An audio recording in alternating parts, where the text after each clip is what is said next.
হাজারো খাদ্যগুণে ভরা মজার এক সবজির রেসিপি নিয়ে হাজির হয়ে গেলাম আপনাদের সামনে। আসসালামু আলাইকুম, সবাই কেমন আছেন?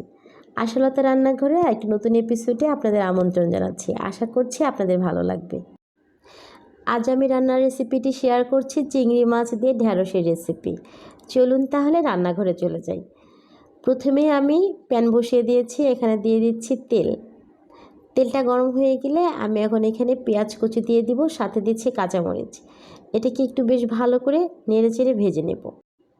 পেঁয়াজ কাঁচামরিচ লাল লাল করে ভেজে এখানে দিয়ে দিচ্ছি সামান্য একটু হলুদ।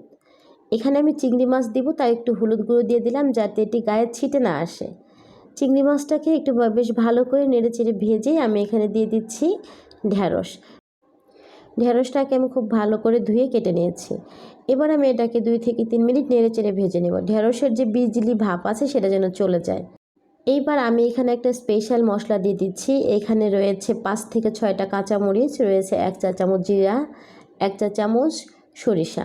এটাকে আমি একসাথে বেটে নিয়েছি। দিয়ে দিচ্ছি 1/2 চা চামচ রসুন বাটা, 1/2 চা চামচ হলুদের গুঁড়া এবং স্বাদ মতো লবণ। এটাকে আমি খুব ভালোভাবে নেড়ে চেড়ে অনেকক্ষণ কষিয়ে নিব যাতে কাঁচা মশলার গন্ধটা না থাকে। এইখানে আমি কোনো এক্সট্রা ধনিয়া দিচ্ছি না। এই ঢ্যাঁড়স রান্নার স্পেশালিটি হচ্ছে এই মশলাটা। ঢ্যাঁড়সটা যেহেতু আমি রান্নার শুরু থেকেই অনেকবার ভেজে নিয়েছি, তাই আমি এখানে বেশি পানি দেব না, সামান্য একটু পানি দিয়ে দিব। এমন পানি দিব যাতে ঝোলটা একদম মাখা মাখা থাকে আর কি, বেশি ঝোল না থাকে।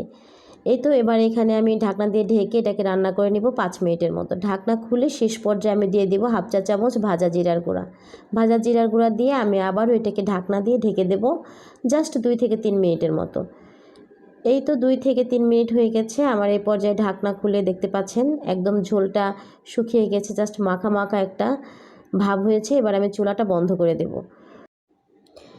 এই তো রেডি হয়ে গেল আমার মজার একটা রেসিপি, চিংড়ি মাছ দিয়ে ঢ্যাঁড়সের রেসিপি।